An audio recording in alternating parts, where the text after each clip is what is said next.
Guys, check it out. I've got the solar hooked up in the bus, and look at this. Right here, we're producing 385 watts. Current is 6.53 amps, voltage 58.9 volts coming out of the solar panel. Battery's at full charge right now. I'm actually running everything in the bus right now off of that inverter right there. So this light right here is plugged directly into the inverter. Then I got an extension cord that's coming over here. It goes to that power bar right there. That is what's keeping the laptop going and charging all my devices right there. Then I've got another cord plugged in right there that goes right along through here, just like that, over here to that right there. Then that one's plugged in. It's coming over here, running this light bulb. It's running my 12 volt power supply right there. It's running this heater right here on high. The 12 volt power supply is actually supplying power to the 12 volt water pump. It's supplying power to the diesel heater, and it's supplying power to my little Igloo cooler right here.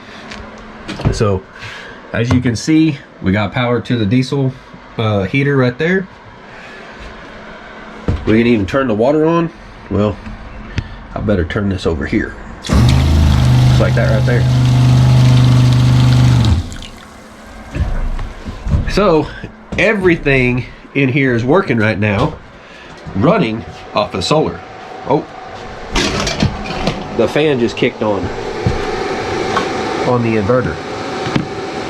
Whew. We're drawing 18 to 19 amps right now. I don't have any of my 12 volt stuff hooked up just yet, and so that's why I'm running everything off of the inverter right here. This 2000 watt inverter. I've got that light and all that other stuff right there running. You can hear it just kicked off. It's drawing the batteries down just a little bit. We're at 14.1 volts. So I think running the heater and everything, it actually has finally dropped it down a little bit. But yeah, I mean, we're charging at 375 watts on a 600 watt solar array. We got pretty good sun out there today. It's not directly over top of the panels or nothing, but that right there, that's pretty cool. And then right here you can see the generation amount, 1.472 kilowatt hours. The battery's been fully charged 2 times. It's never been fully discharged. It's only been hooked up for 2 days. I mean, this thing, it keeps track of all kinds of information. Yeah, that right there, that's running everything. That is cool. So, I mean, shoot dang. I need to hook up a power tool or something to it. Let's hook something up and see what do I got in here. That's probably my biggest amp draw. Probably an angle grinder. Let me get you guys set up here, clamp you onto the table or something. Alright, I got an angle grinder right here. And this will give you a pretty good idea, you know, as to just how much that inverter can do. I mean, I'm pretty sure it'll power this and everything else. The thing is, it's running this heater. It's running that heater right there. I think that's like 1500 watts or something. It's a lot. Let me plug this in. All right, let's see how quickly this takes up, you know. If it's like and speeds up real slow, you know that we're, you know, drawing a lot from that inverter. But if it just zoom takes off real good, then we know the inverter is doing really good. So here we go, let's try it. Heck yeah.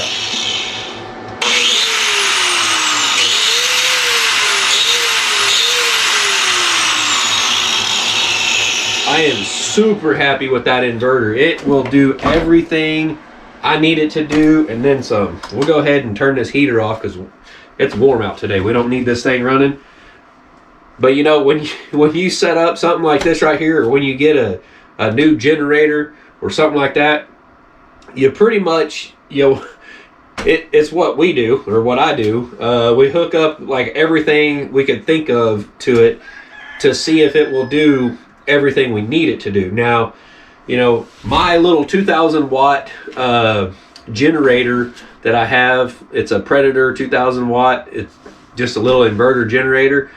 It has a hard time running my circular saw. So I think I want to go grab that real quick. So I'm going to cut the video right here. I'm going to go grab my circular saw. I'll bring it out here and we'll see how that does, because my little 2,000 watt inverter generator can barely run it. So let me go grab that real quick. All right, guys, I got my skill saw. This thing right here, when I try to run it off my 2,000 watt Predator generator, the gas powered thing, this thing, it takes off really, really slow. Okay, so anyways, what I want to do is plug this in, and we're not hooked up to any power from the house. This right here, this is the extension cord, one of them from the house. The other one, where is it? It's right here. All right, this is what I've been running off of. I had 2 extension cords coming from the house. These are not hooked up to anything. See, they come in the window right there. I don't know if you guys can actually see over there, but nothing is hooked up to the house right now. We are running off of the solar power. We don't need that no more. All right, so let's get to this. Got this light on. This light is just plugged into this power strip. That's plugged into that power strip. That's plugged into that one, and it runs on over to the inverter. I tell you what, let's do this a little different. Let me make this to where I don't want to get comments and stuff of people not believing this. So let's take, we'll just leave this stuff plugged in over here. We're not going to be running that right there. So we're going to take the heater and this right here, we're going to plug it straight into the inverter and run it like that.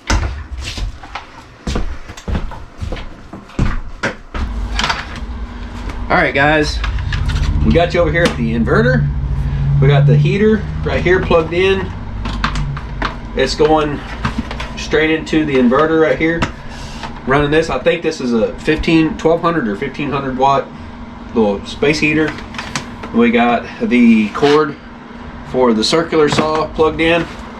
This is probably the most amp draw tool that I have other than my chop saw. And I'm just not going to bring the chop saw in here. I think this right here probably draws pretty close to the same amount of amps. So you can hear the cooling fans kicked on here. Right now we're drawing 13.5 amps off of going through the inverter here. So here we go. Let's try this out.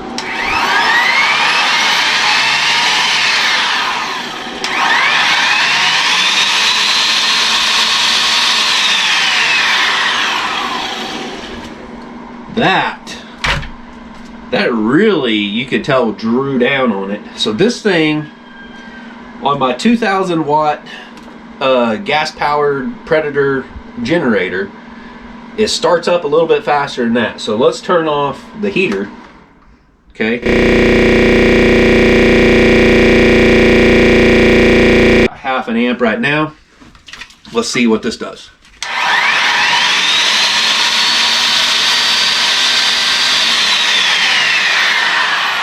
That's not too bad. That's actually pretty similar to what my generator does. But with the generator, most of the time on that 2,000 watt generator, it will kick the overload on it. It just shuts down. So this thing, it does draw a lot of amps, especially on startup.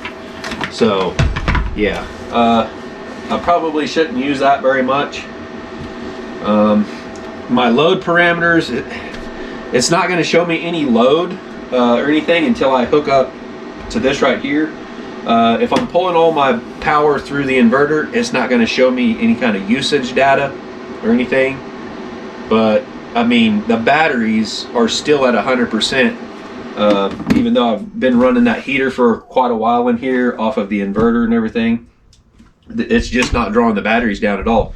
We're actually producing plenty of power through those solar panels to not even, really draw anything off of the batteries.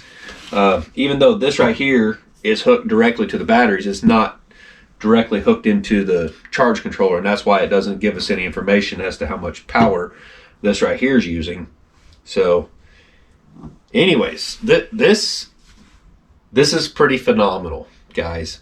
I'm pretty sure, like, during the daytime on a good sunny day, I can probably hook up a hot plate in here and run that to cook a meal, and it's not even going to put a dent into my battery storage.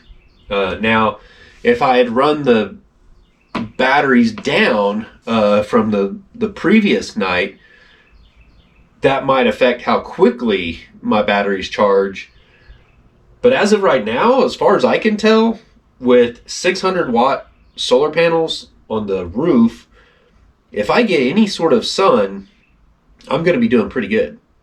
So I am super happy with this. We will do future videos to kind of show, like what all I'm running off of this system. As of right now, my cooler is just going to be that 12 volt cooler back there. And I've got a lot of years on that cooler. And that cooler, typically in my semi-truck, I had 4 semi-truck batteries. Those were just lead acid batteries.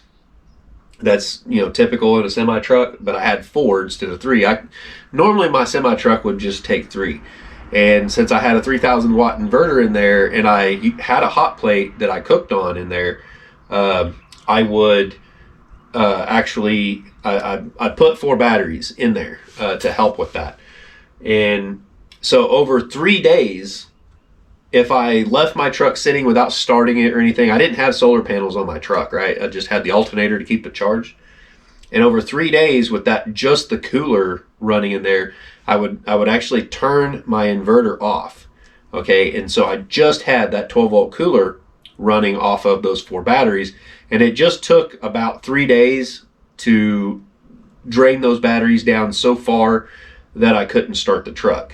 So I'm interested in seeing like how many bad solar days these batteries will last with that cooler, keeping that cooler running. Okay, so we're going to be doing some experiments and stuff like that, so you guys can kind of get a feel for what size of solar system you might need if you do van life or bus life or something like that. Now guys, I highly recommend these batteries right here, because these things are super lightweight. I mean, that right there, I don't know what they weigh, but I mean, the whole battery is maybe the weight of like 2 gallons of milk is my guess. I never weighed them. I haven't looked at the specs or anything, but these things are very lightweight. If you had a lead acid battery, like a deep cycle battery from Walmart or whatever, this size right here, I would imagine it would probably weigh at least 100 pounds or something like that. It'd be crazy heavy, right? Batteries this size of lead acid batteries, you can barely pick up. I mean, they're just like super heavy. And this right here, I could probably pick up 5 of these very easily. So major weight savings, like just, I can't say enough about a lithium battery. These things right here are just, they're super awesome. All right. So if you can afford it, get the lithium iron phosphate batteries. Definitely. There's a lot of cheap brands like this right here. I've heard a lot of good things about these Zooms right here. A buddy of mine, Greenhorn 1 Acre, that's another YouTube channel. His name's Eric. Go check out his channel, Greenhorn 1 Acre. He's got the same batteries, a very similar solar setup. Not exactly like mine, but very similar. But this right here, guys, I'm pretty sure this is going to pretty well, serve me really well until I get a mini split put on here, and then I'm going to need some more panels, some more batteries, that sort of thing. But right now, for my power consumption needs with the laptop and stuff like that, and some lights, I could even run a heater in here during the daytime, I think. Maybe even pretty well through the night. I don't know how long I can run that thing for at night, but we're definitely going to be doing some experiments. So on this kind of stuff right here, guys, I'm just going to put it all out there as straightforward as I possibly can. I will not fib to you guys about how long something run or whatever. I will try my best to give you the best information possible from my experience with this right here. I am not endorsed by these guys. Nobody sent me any of this stuff. I actually used my tax return money to buy all of this solar setup right here. It's 100% paid for, so debt free, going off grid. I'm not all the way off grid. I still got 2 extension cords coming in my bus right there, but they're not hooked up to anything. So right now everything is running off of solar, and I plan on keeping it that way, because you know what, if I can get my electric bill here like way down low with solar, eventually we might be putting solar on the house. So I want to learn as much as I possibly can about this, see how much power I need, how much power I might need for the house. I mean, yeah, the house will probably never be off grid, because with the house you got the heat and air that you would most likely you would want to run that off of a power grid. But like the lights, refrigerators, deep freeze, stuff like that, I mean, if you can run that off of solar, why not? Why not? So guys, hope you enjoyed this video. Hope you guys will subscribe to the channel so you can see all the future videos and the solar stuff and the bus build and everything like that. We'll see y'all on the next one. Thanks for watching. Bye.